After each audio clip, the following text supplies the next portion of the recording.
Hello again. Quite a while ago now, in fact, some years ago, I penned a poem about statues. I was thinking what they're all about. I used to have rather a large one of Cecil Rhodes in the gardens in Cape Town where I used to live. And the inscription underneath, with Cecil Rhodes sort of pointing his finger ahead into the horizon, it just said, "Your hinterland is here." So I began to think about that, and I penned this piece. It's called "The Statue."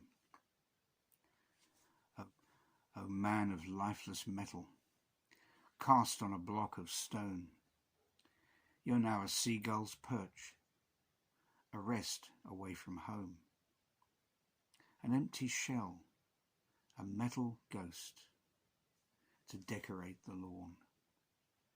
Your cause no more remembered on forbidding dawns. Beneath your feet, some words you've said along life's road you scribed, now recited parrot fashion in the schoolchild's mocking chimes. It's in this moment death's cruel needle with full force does sting. Your mouth's now made of iron, no defence your tongue can bring. What is a statue? Why have a statue? What is the point? Well, the person, of course, is dead, generally, can't speak for themselves, can't defend themselves anymore. But the idea really, if you think about it, is really just to celebrate the very best of that person. The Bible tells us that human nature is fallen, and with that fact, we're a bit of a mixture of good and bad inside our human natures. Well, people like Winston Churchill, John F. Kennedy, even Martin Luther King were accused of being adulterers.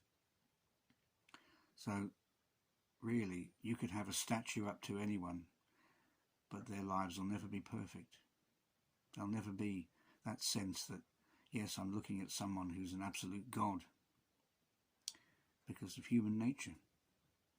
So I feel if we're going to start pulling down every single statue, then we're going to be starting to play God ourselves. And I think that's what a lot of these groups are doing. They're making judgments on men. But then again, who are we to make judgments on men? Think of the story of the woman who was found in adultery in the Bible. The Pharisees and the self-righteous picked up their large stones to chuck at her.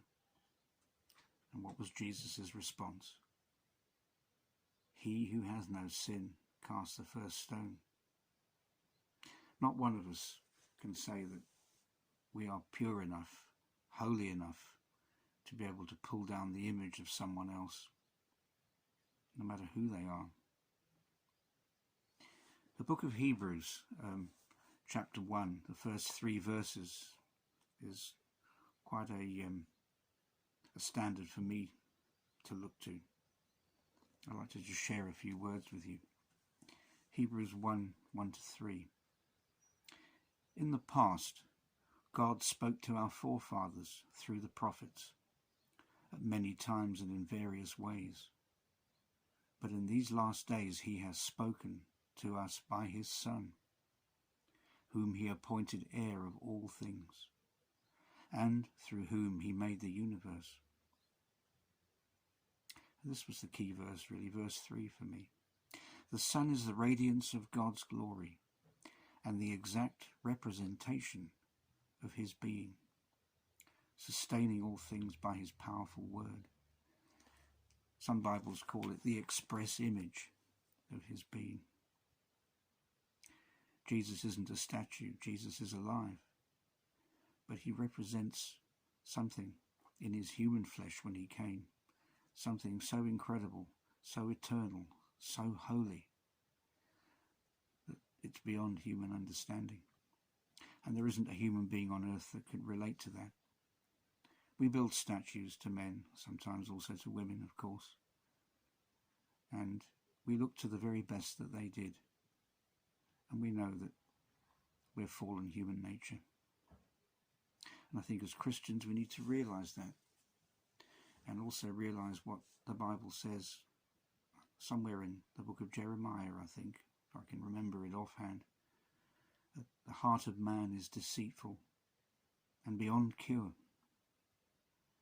Jesus knew that when he came, that we needed a clean heart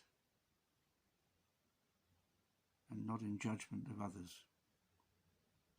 And it's only in his love that we can start to become the express image of Jesus, so that he can now live his life through us. So a short message today, just to say that I'm not in favour of pulling down any images, and I'm not in favour of behaving in a self-righteous way, because I know what's in my heart, and I know that my heart can only be pure by the precious blood that was shed for me on the cross, giving me salvation. And I believe that's the message that we have to take to the world. Leave the statues in place. Remember the good things that these men did. See you again soon.